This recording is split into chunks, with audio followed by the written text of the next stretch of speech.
Pasti banyak dari teman-teman yang sudah mendengar kisah tentang pertemuan Nabi Sulaiman dan Ratu Balkis. Tapi di sini kita tidak akan menceritakan hal itu, karena di balik kisah itu ternyata ada sisi lain yang menarik untuk dibahas, yaitu benarkah kalau Ratu Balkis ini merupakan sosok manusia setengah jin? Mohon untuk sobat-sobat seiman untuk menonton video ini sampai habis agar tidak terjadi kekeliruan dan salah paham. Untuk itu di video kali ini kita akan membahas tentang asal-usul Ratu Balkis.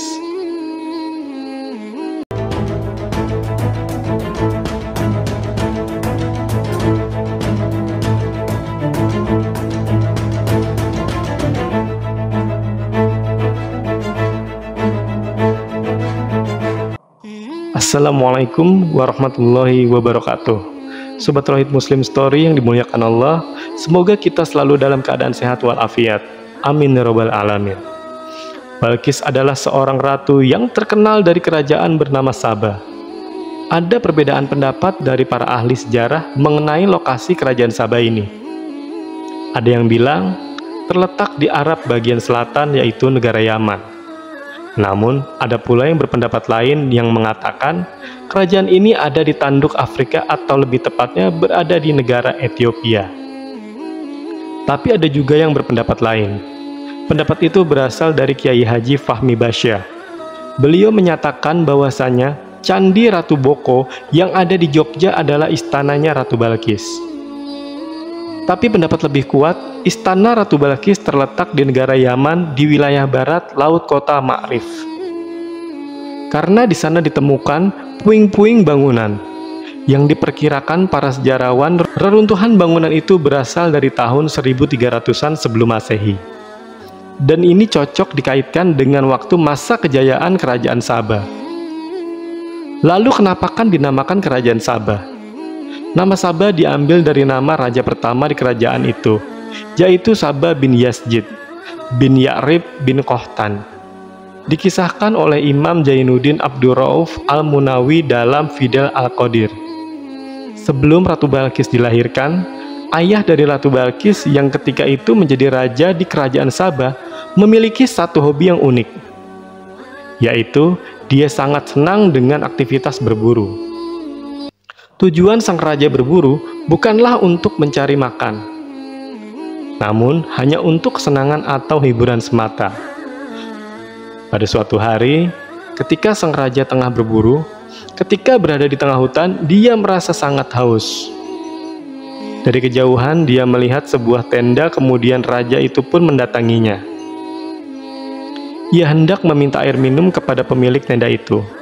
Setelah sang raja mendekat ke tenda, dari dalam tenda keluar sesosok kakek-kakek.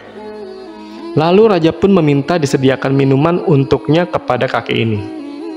Si kakek pun langsung memanggil anaknya dari luar.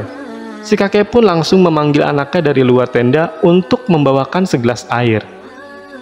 Nah, dari dalam tenda keluarlah seorang wanita yang ternyata sangat cantik bagaikan bidadari. Dan di tangannya memegang cangkir berisi air yang terbuat dari batu yakut. Raja pun terpaku dan takjub dengan wajah cantik wanita ini. Sang raja menjadi tertarik dan berminat untuk meminangnya. Maka langsung saja sang raja menyampaikan maksud hatinya tersebut kepada kakek ini, yang tak lain adalah ayah dari wanita ini.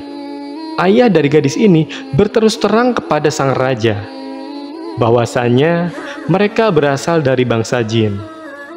Namun sang raja tidak peduli.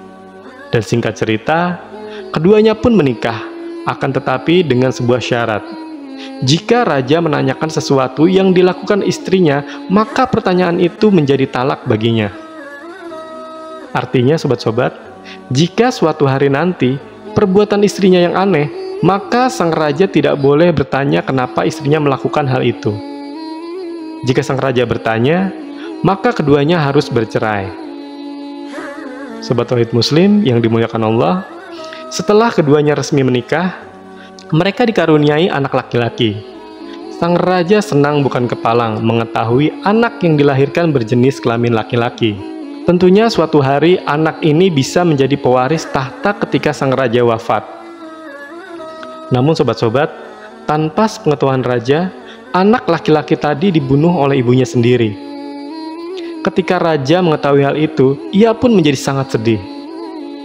Di samping itu, dia takut untuk bertanya kepada istrinya tentang alasan kenapa anak itu dibunuh. Karena jika sang raja bertanya tentang alasan, maka artinya mereka berdua akan bercerai. Pada akhirnya, sang raja hanya bisa diam dan menahan rasa penasaran itu.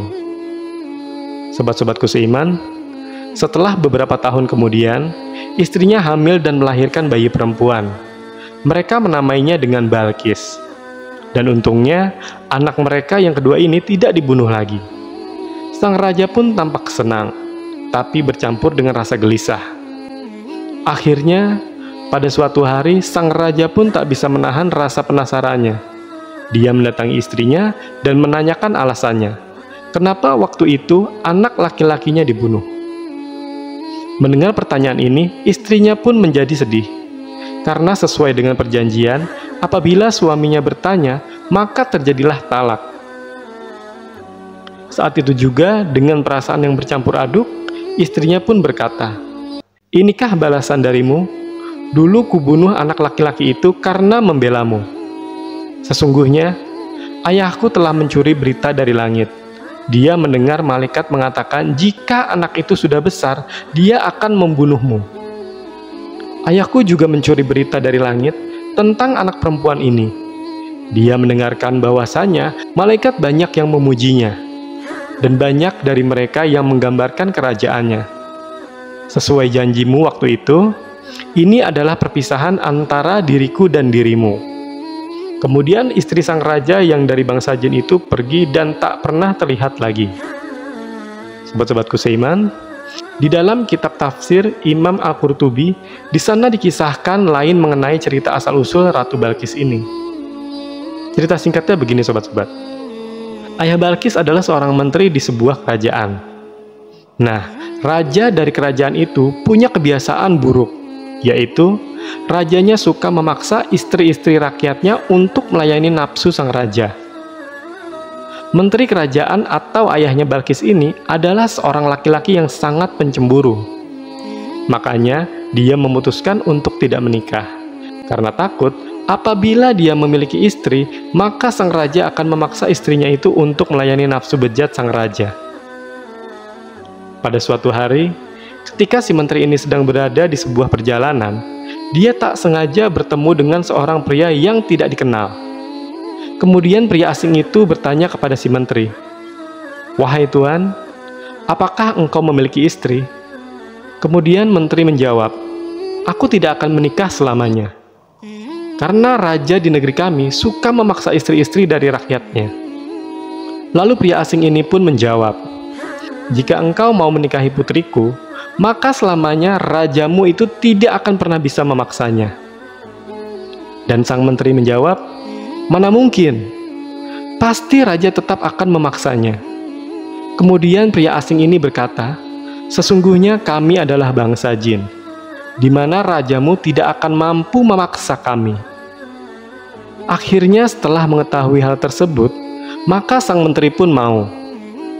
Singkat cerita, menikahlah sang menteri dengan anak gadis dari pria asing tadi. Maka lahirlah anak perempuan mereka yang diberi nama dengan Balkis.